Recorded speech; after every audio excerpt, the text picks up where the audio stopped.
this idea of the Black Rose. And this to me really bugged me the most as I was watching this, because I watched the show originally and then I came back and watched it a second time, and I felt like I got more confused the more I was thinking about it. Because you have Mbessa's having like this scene where she's just speaking with like one of the people from the Merchant Guild, and you find out that they've been like taken over by the Black Rose, right? This is kind of where you start to understand more of the Black Rose, but they don't really go into a lot of detail. Like, that they're a group of mages and they have some type of they have some pull and Noctis, right, where they're from. So you have kind of these, like, you have something going on there, but it's just not really developed or talked about enough of a way where it makes sense. So they're just kind of like this, kind of like seedy group of people that we never really get fleshed out. And to me, that was the biggest missed opportunity, because you have like some of the characters, like I said, you have Mel, she gets abducted by the Black Rose. Like, we don't really define their powers. So yeah, they can just like abduct people. We don't know how they do it. They just kind of can because they're mages. And it's a shame because it just weakens the overall story. So, but yeah, the Black Rose, I know you talked about it a little bit, but I mean, would you say that, to me, that was the weakest part of the season? I know, like, the whole thing with Victor was equally not too good, but at least with that, I understood what they wanted to do. With the Black Rose, I just didn't get it. I mean, where did they come from exactly? Because, like I said, I scoured season 1, but I couldn't find any information on them. Like, was that just like a random storyline they wanted to include just to make Mel feel important?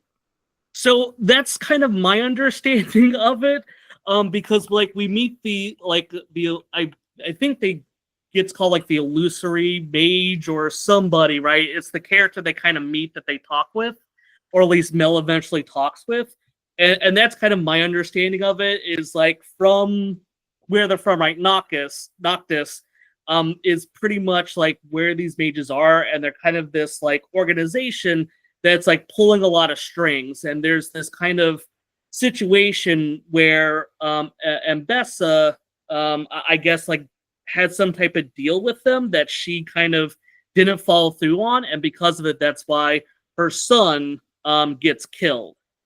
So like that's all kind of like put out there, but we actually never see much of it. It's just kind of in passing dialogue that all that happens, which once again I think just shows how weak that is that this is supposed to be like kind of the crux for Mbessa's ambition, is this kind of secret society, but we just don't really get a lot in the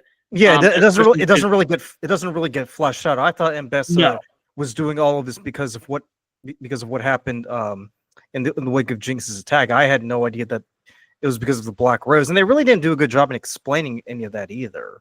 No, absolutely not. Absolutely not. Because it seems like Mbessa herself doesn't seem to be aware of it until Mel has to remind her of it, and then she's like, "Oh yeah, it's apparently that was the thing, and it's whatever, Yeah, and I think that's what would have helped out a lot more, is if they fleshed it out, because for me, Mbessa is such a cool character. I absolutely loved her character. I think she's kind of like that badass warrior woman type of thing, right? That's so cool because you see everything that she's capable of doing. So you see her manipulate Solo, right? Giving her kind of a voice in the council. She orchestrates that attack during the memorial services to kind of help like gain favor within the area. And, I know we talked a little bit about that, but she also noticed that, like, for Caitlyn, she kind of acknowledges that she can manipulate her into kind of doing her own stuff. So you have all these very interesting things that she can do, but her purpose for doing it is kind of shrouded in like mystery, because we just don't know about the Black Rose, and exactly we kind of know that her kid got killed because of them, but we don't really know enough about like how everything transpired, what happened.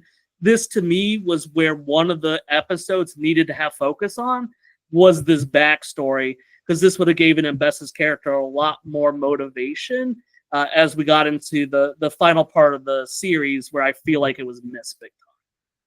Yeah, I mean, I think out of all the storylines, I think the Black Rose, was, to your point, it was the weakest, but I think it was also the most unnecessary, really. Oh, absolutely, both. It's easily both. I mean, there's nothing about it that made sense, and real. I mean, and really, the scenes, with the Black Rose could have been better used for developing more of Jace's storyline, or Jinx and Vi, or Caitlyn, or even Echo and Heimerdinger's trip to the multiverse. I mean, yes.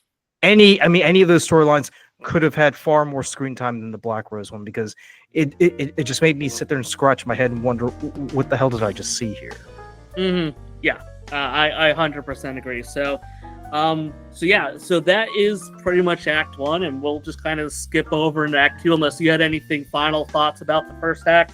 No, I'm good. I think I figured we kind of talked about it a bit. So, so we